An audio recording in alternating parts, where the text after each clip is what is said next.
Welcome to this explainer. Let me ask you something. Have you ever felt like the old, reliable rules of management just aren't working anymore? Like you're running faster and faster, but somehow still falling behind, or you're constantly putting out fires that you didn't even start? Well, you're absolutely not alone, and there's actually a structural, scientific reason for it.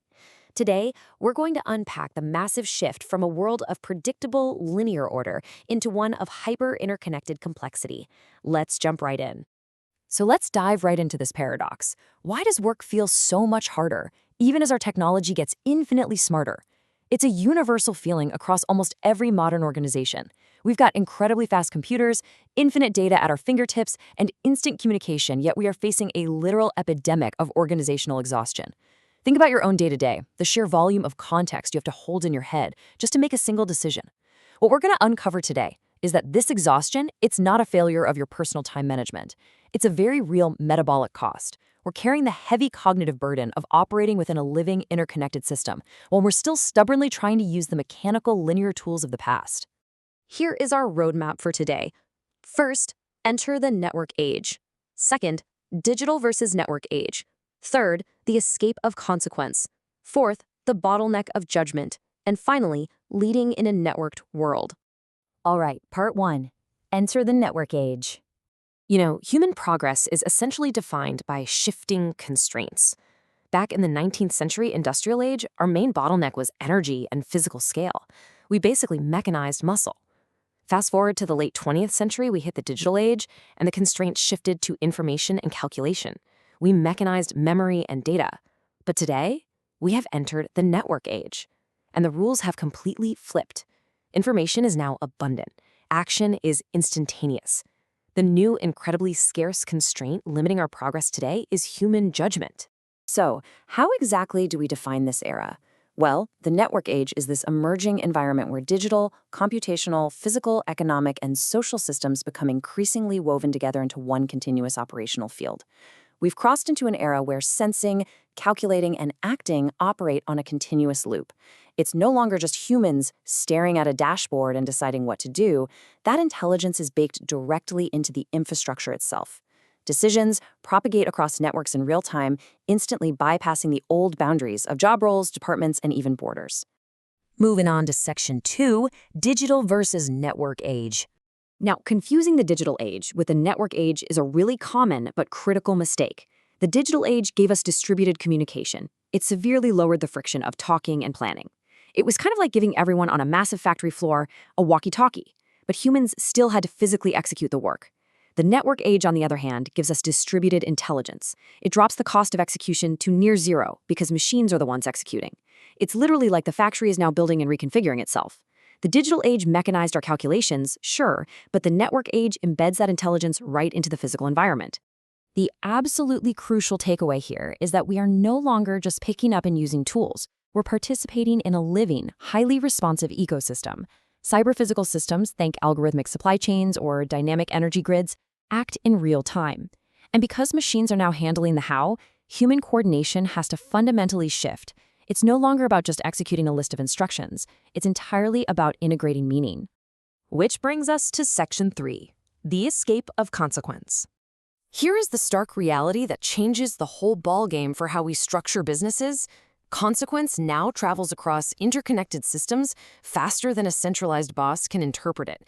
Have you ever made what seemed like a minor, harmless decision, only to watch it unexpectedly blow up across 3 completely different departments by lunchtime? Yeah, that is the escape of consequence. In the industrial past, a CEO had what you might call a temporal sanctuary, a safe buffer of time between an event happening and its consequence taking full effect. Authority traveled faster than the consequence. Today, because everything is so deeply interwoven, that temporal sanctuary is just gone, completely wiped out.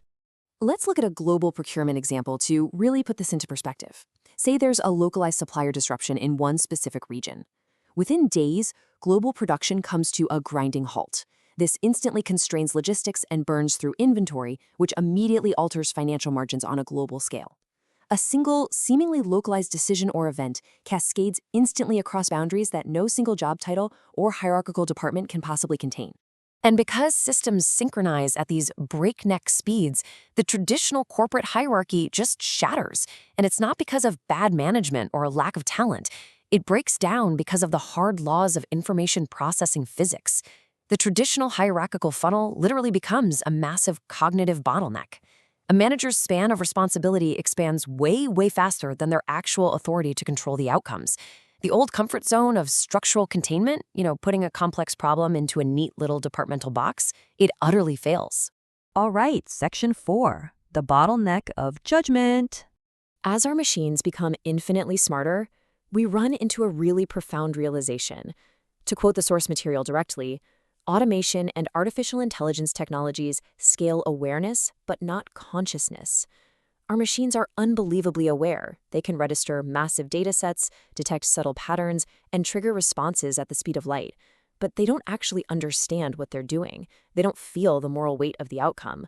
So the network age is actually a deeply, deeply human era because it demands much higher human judgment to orient all of this automated power. To put this in psychological terms, machines now perform the functions of the ego at massive scale.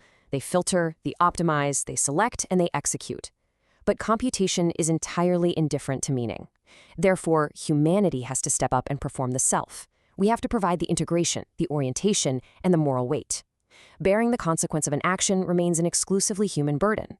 If we just sit back and let the machines optimize without any human orientation, we get speed, sure, but absolutely no direction.